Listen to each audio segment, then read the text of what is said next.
Who do you think will be the top 5 performing quarterbacks in the NFL in the coming season? Go. Yeah, Greeny, it's important to point out, these are not the best quarterbacks, but the ones that will have the best stats. Number 5, I'll go Dak Prescott with the Dallas Cowboys, coming off almost 5,000 yards last year. Listen, this offense with CeeDee Lamb and Amari Cooper and Michael Gallup and an up-and-coming Blake Jarwin. Zeke, it's probably a top 3 talented offense in the NFL. He should have another big season. Number 4, Russell Wilson. Russell Wilson in the last 3 years leads the NFL in touchdowns. And so you get a second year at DK Metcalf. Probably one of the more underrated receivers in Tyler Lockett. And I believe Greg Olsen can still play really good football. So Russell Wilson will have another massive season behind a rebuilt offensive line somewhat in Seattle. Number 3, Tom Brady. Tom Brady's this quarterback that last year had a down year, according to so many different people. It still threw for 4,000 yards and only 8 interceptions. Now he goes to Tampa with all those weapons on the outside with Godwin and Mike Evans, but those 3 tight ends with Gronk and O.J. Howard and Cameron Brate work in the middle of the field, that offensive line is going to be plenty enough. Tom Brady should have 4,500 yards and 32 touchdowns. A really big year.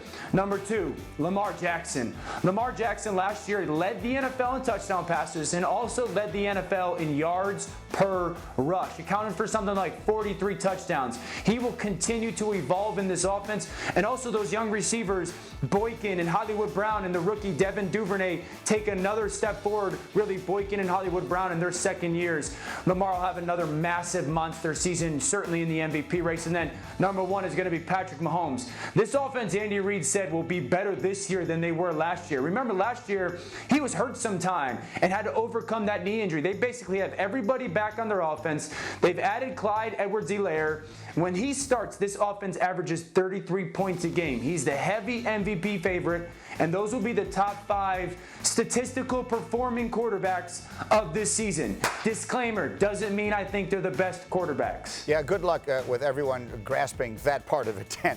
But one way or the other, let me bring Swagoo into the conversation, because there's one blatant, massive omission from this list. Swagoo, do you share the same thought I have about who's missing? It's got to be another graphic. It's got to be another recording of this, of Dan saying the guy that's missing. Because I don't see Carson Wentz, and based on Dan, Carson Wentz can have better statistics than anybody without receivers. That's number 1. Like his stepbrother is not on there. I don't understand why Carson Wentz. And yeah, I know you said statistically, and he's deficient with wide receivers, but the way you rave about him, you would think he playing in the damn playground with 3-year-olds. The way he is so good and should get paid and do all of this stuff. And the second thing is this, Greeny. Yeah. G. Yeah. Do you see Drew Brees on this list? I do not. Oh, okay. All right, I'm going to address both these. I'm going to address both these. Somebody. Does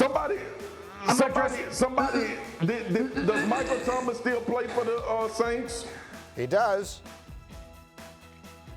Didn't they just sign Emmanuel Sanders? I'm going to address both these. All right, let me get Dan go here. Obviously, we're all in different places, and sometimes it's not that easy to carry on 3-way conversations. So, Dan, I will give you the floor. First of all, there are unconfirmed rumors that you and Carson Wentz have signed on to do like a buddy comedy coming forward, like a remake of Step Brothers or something. How in the world did you leave him off of this list? Yeah, so Greeny, there's a lot of ifs tied to the Eagles' offense this year. Like if Deshaun Jackson comes back and healthy, and if Marquise Goodwin is healthy, and if Jalen Reagor's to play there that I think he's going to be, or that he is, then he's back into this conversation. Carson's a better quarterback than Dak Prescott. That has been proven. If you took Carson Wentz and put him in that Dallas offense, I'd probably put him at 3 behind Patrick Mahomes and Lamar Jackson. But Dallas has way more weapons. Again, they're like probably a top 3 talented offense, and their defense isn't going to be as good as people think it's going to be, so he'll be playing from behind a little bit. But this has to do with people that are around him. The conversation who's a better quarterback was settled last year. Swagger, and then with Drew Brees, listen, I would put Brees up there, but I think they're going to load manage him a little bit this year, and I think they're going to try to take some stuff off his arm. That's the only reason. Swagger, let me ask you a question. Do you agree with this pick of Tom Brady? He has Tom Brady having a monster year behind only the two guys who sort of set themselves apart now with Mahomes and Jackson. He's forecasting a huge year statistically for Brady in Tampa. Do you see that? I see a big year, but I don't see as big of a year as Drew Brees may have. And while we talking about load management, ain't Tom Brady older?